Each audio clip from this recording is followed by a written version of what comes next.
Hi everyone. Happy Book Club Friday, my favorite day of the week. This week we read a book called This Is How It Always Is, and it was actually a new book for me. It was recommended to me by Phoebe, so it was really fun for me to read it for the first time, kind of alongside with you guys. And as I was reading it, I kind of realized it'd be a good book for my mom to read as well, and Mother's Day is coming up, which coincidentally I feel like this book actually kind of goes along with that really well. You kind of feel the appreciation for what mothers and parents in general go through to understand their children, to protect their children, to love their children the best that they can. And, you know, it's a book kind of about identity and shaping your story, like how much of your own story you can write. It was a really incredible book. I loved it. My mom loved it. I think it really can change your perspective. And before I bring Phoebe on, I just wanted to read a really good quote from the book that I think I really connected to and a lot of people really connect to. This is how it always is. You have to make these huge decisions on behalf of your kid, this tiny human whose fate and future is entirely in your hands, who trusts you to know what's good and right and then to be able to make that happen. You never have enough information. You don't get to see the future. And if you screw up, if with your incomplete, contradictory information you make the wrong call, nothing less than your child's entire future and happiness is at stake. It's impossible, it's heartbreaking, it's maddening, but there's no alternative. So I think without further ado, I'm going to try to bring Phoebe on here so we can talk about this incredible book.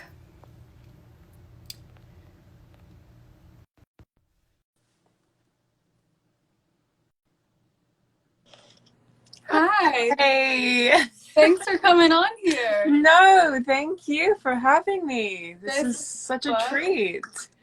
I cannot tell. I didn't know what to expect when I was reading it, and I was in tears for most of this week, I would say. Yeah, me too. It was really special because I didn't know much about it. I mean, even the back of the book is kind of ambiguous. It doesn't Yeah, it really doesn't say share that much. Mm-hmm. And so, yeah, I mean, as I kind of got through even just like the first few chapters, I was just so overwhelmed with how powerful this book is. I mean, I was the same. I was a mess by the end of reading this. Like this morning as I was finishing it, I was just in tears. And it's like as you read it, you're like walking deeper and deeper into just this like intensity, but it's such an incredible book. And I didn't even realize like it's so perfect for Mother's Day coming up and like I didn't. It is Mother's Day. It was my mom told me. It was sweet. You said your mom is reading as well, but my mom told me about it at Christmas time, and she kept saying, she's like, read this book. And then when I finished it, I was like, you know, when you like hold a book and you're like, I don't want to let it go. I want to like reread from the beginning again and pretend like I don't know how it's gonna go. But I think what's so special about this book is, you know, obviously you and I are not parents. But there were so many pieces in this that I took out of it, you know, and just the kind of complexities of raising just children in general, let alone a children who, you know, has to overcome so many challenges. And the character of Poppy, I don't know, I missed the beginning of your live. Did you kind of give a synopsis? I didn't really give a background. Which is probably good. That's why I wanted people to haven't read it yet. Yeah. Should I give a tiny spoiler-free? Do a summary for the people. So the book is about a family. The parents are Rosie and Pen, and they have 5 young children. And all 5 children are born boys, but their youngest, Claude, doesn't identify as male. And, you know, the book kind of follows Claude's journey from a very, very young age as she kind of becomes Poppy, who is who she identifies with. And it's so beautiful because Poppy, the character of Poppy, is the one that's the least confused of all the characters in the books. That's what is just so beautiful about the character. And it's kind of everyone else around her learning to accept her and tolerate her, and this, you know, the characters at her school. But throughout the whole book, she's the one that is so strong-willed in her conviction of who she really is, even if she wasn't born necessarily as female, she knows that she identifies as a girl, and it's everyone else around her that kind of needs to learn to love her as she is. And it's so interesting being, I think, that young and knowing right away who you are, and that kind of like the confidence that can give you, but also this sense of not really understanding why people don't get it or think it's wrong. And, you know, I thought one of the most interesting parts for me was in when she goes back to kindergarten, they're talking about what changed over the break, and, you know, a kid like, I lost my tooth and I went on vacation. And also Claude is now a Poppy. And those kids didn't have any more questions for her than they did for the kid that lost their tooth. And I thought that was amazing. But then it's like the older kids are then the ones who come and have these struggles with understanding it, and kind of making fun of her, making fun of her brothers. And it's kind of like how, as we grow up, you know, these children, they have no problem accepting Poppy for Poppy. But kind of the ways that the identity, like boy versus girl, how over time those get embedded in us, and then you know, those kind of ideas are just like so deeply implanted in our brains that it's hard for people to comprehend.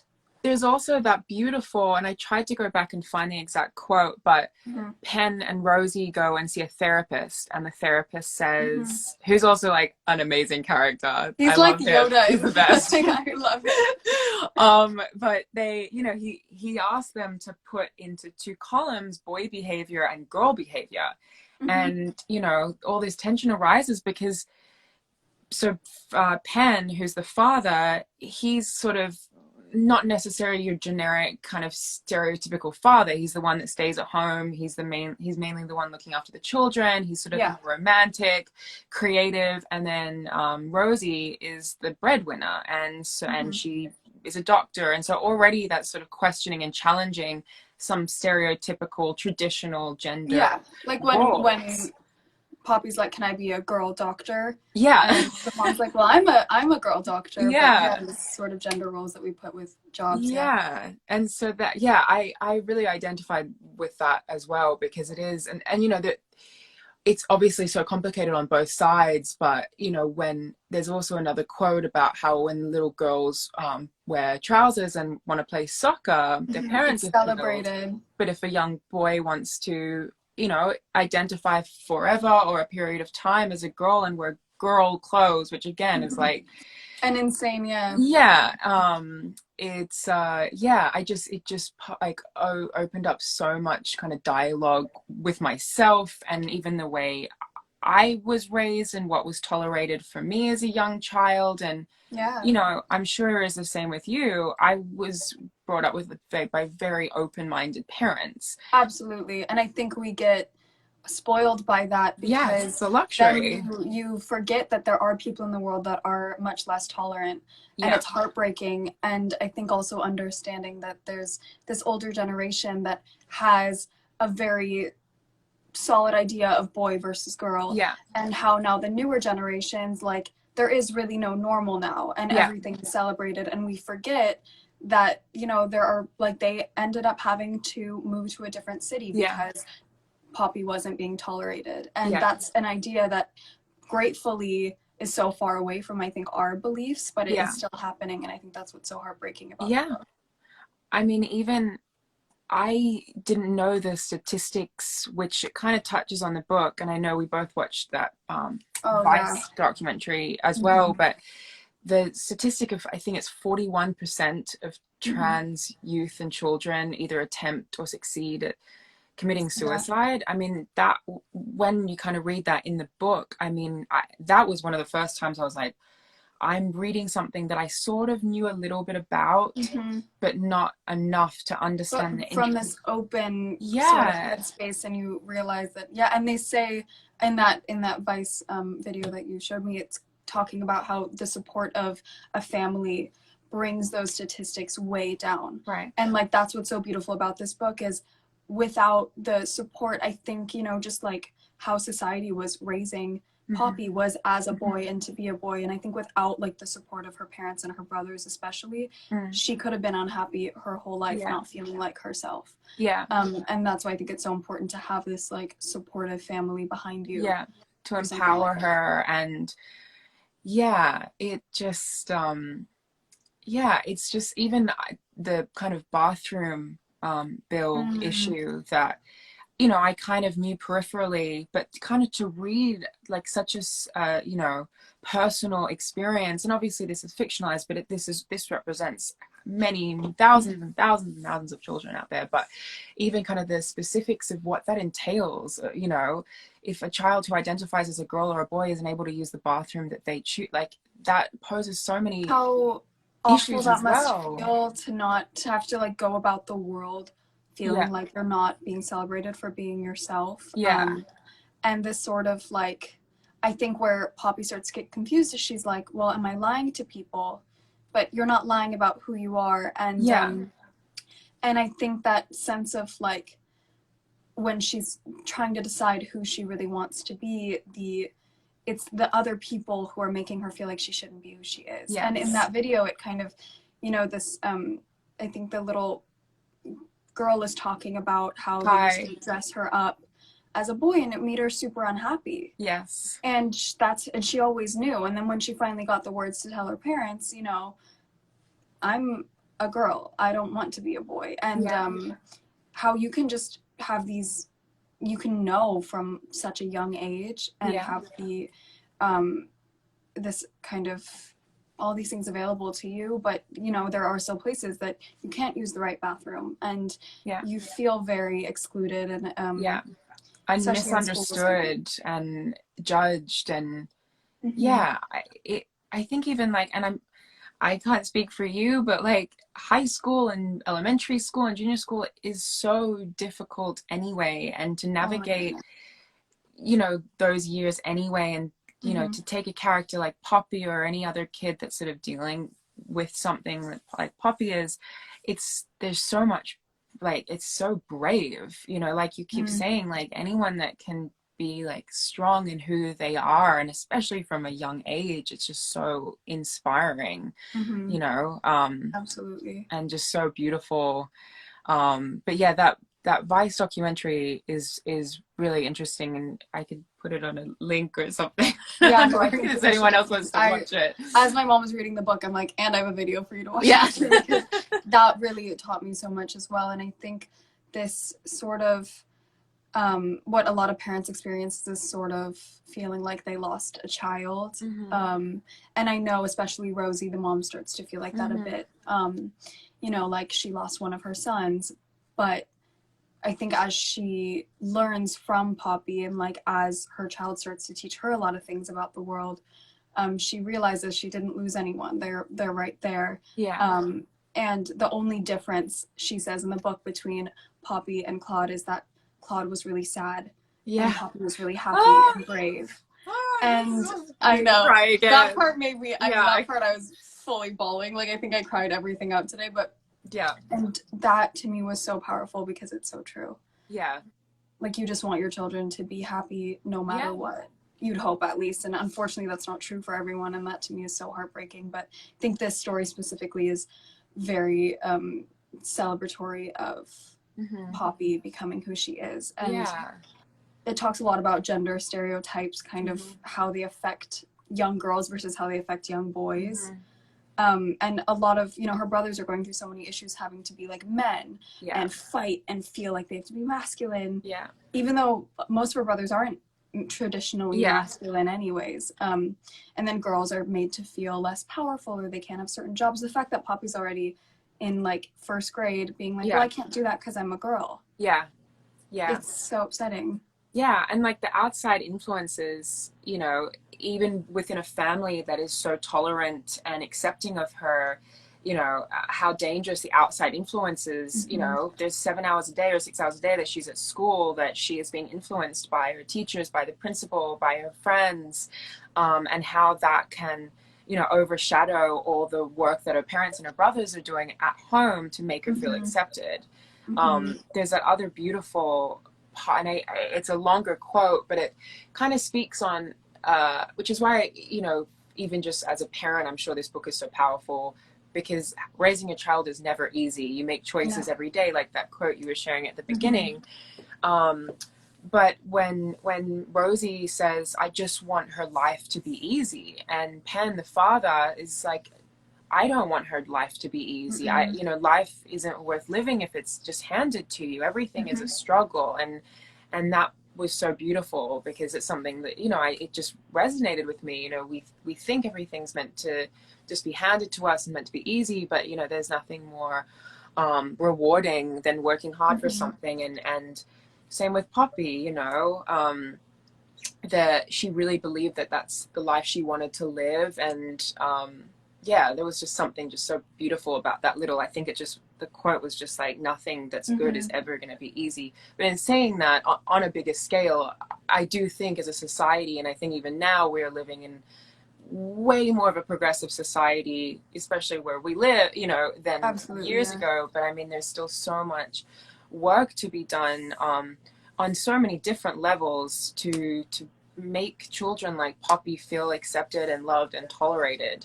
And it really, I mean, I was reading a little bit about the bathroom. I mean, the fact that 75-year-old white men in Congress are making decisions for 6-year-old girls in kindergarten is, so tough. I mean, like, infuriating, so you know, and that it can be taken away, you know, your rights as a woman or a man, or whatever you choose to identify with, can be taken away from you so easily and so quickly by people who may not understand and probably don't understand. And that's why I think this book is so important to read, because you're also hearing the less PC side of it, you know, the thoughts that the parents are having, where they're like, yes, well, this, what if people think this, or should we keep it a secret? You're not just hearing, you know, you're really feeling what they're feeling and going through it with them, and kind of seeing those more vulnerable states where she maybe misses her son, or she's worried that, you know, things aren't going to be easier. When I remember when Poppy's having her first sleepover, and Rosie has to explain to her why she can't change in front, or maybe she shouldn't change in front of her friend. And there's kind of something so beautiful about this innocence that Poppy doesn't understand there's anything different about her.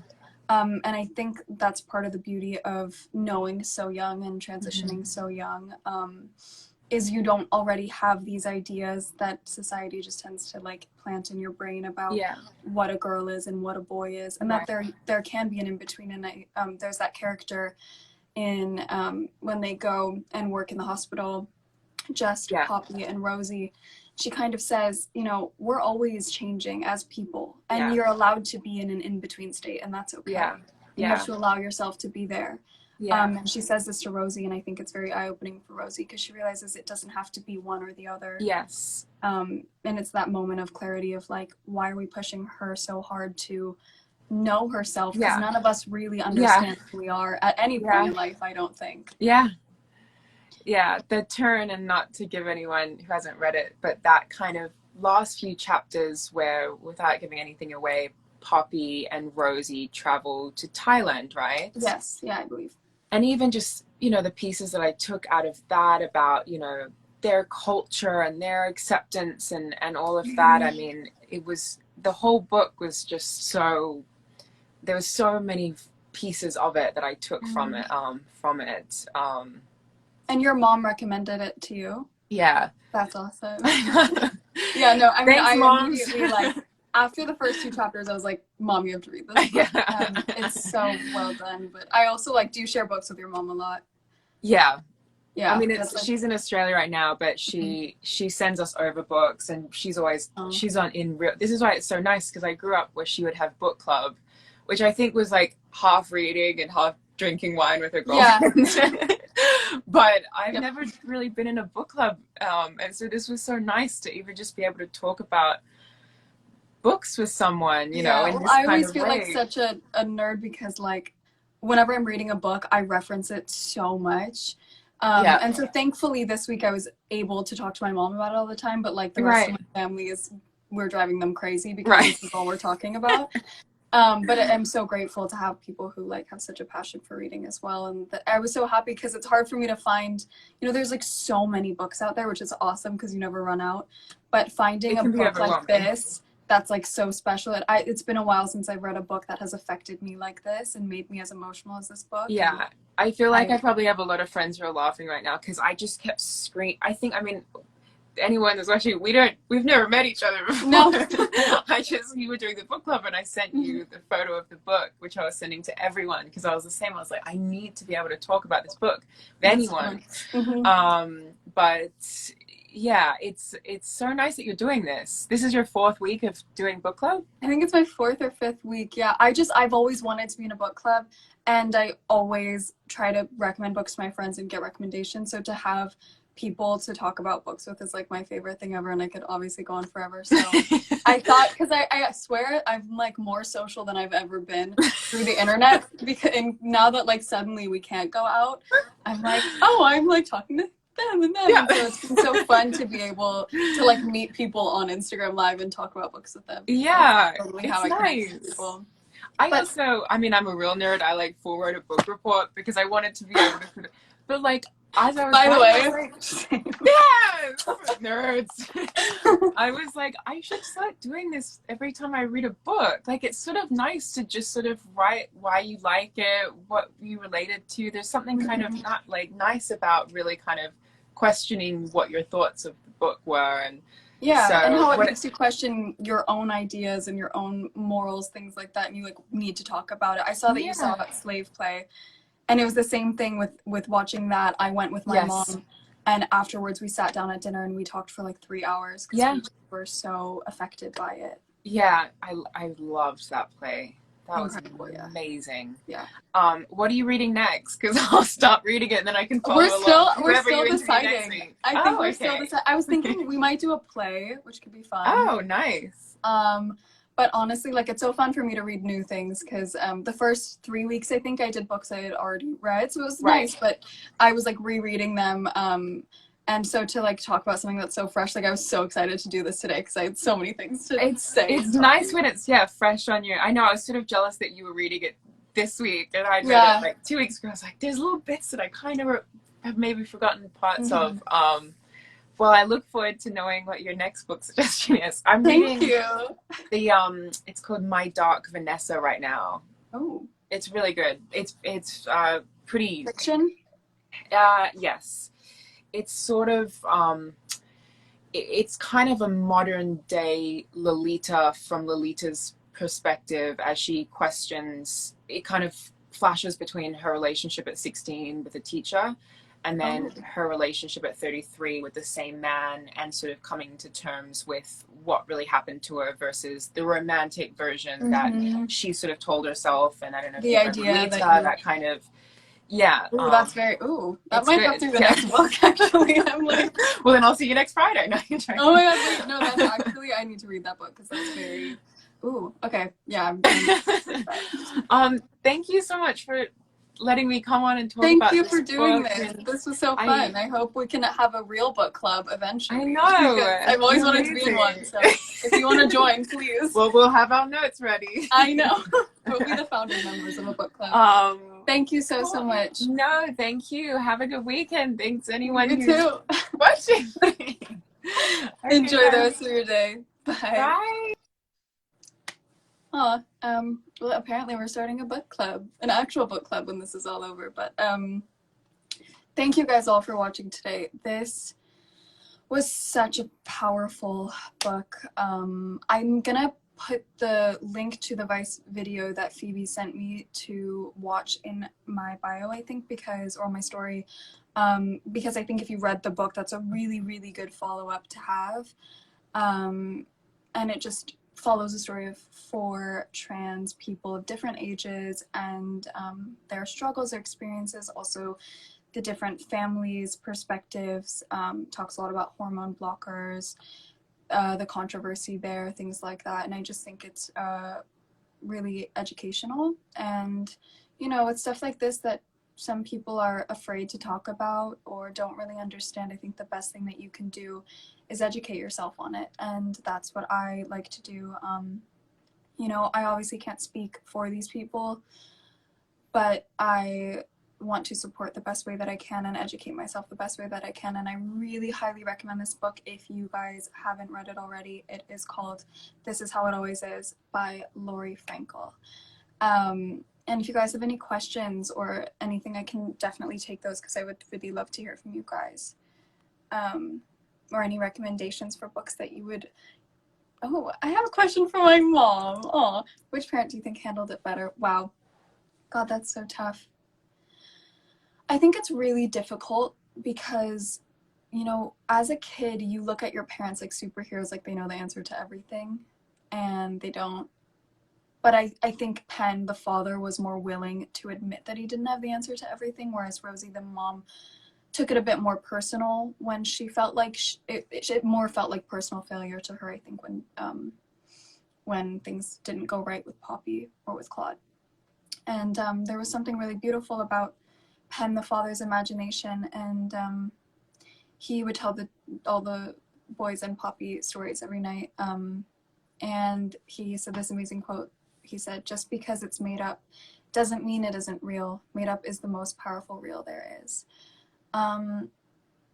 And, you know, that doesn't have to just refer to a bedtime story. I think that's a beautiful, beautiful quote.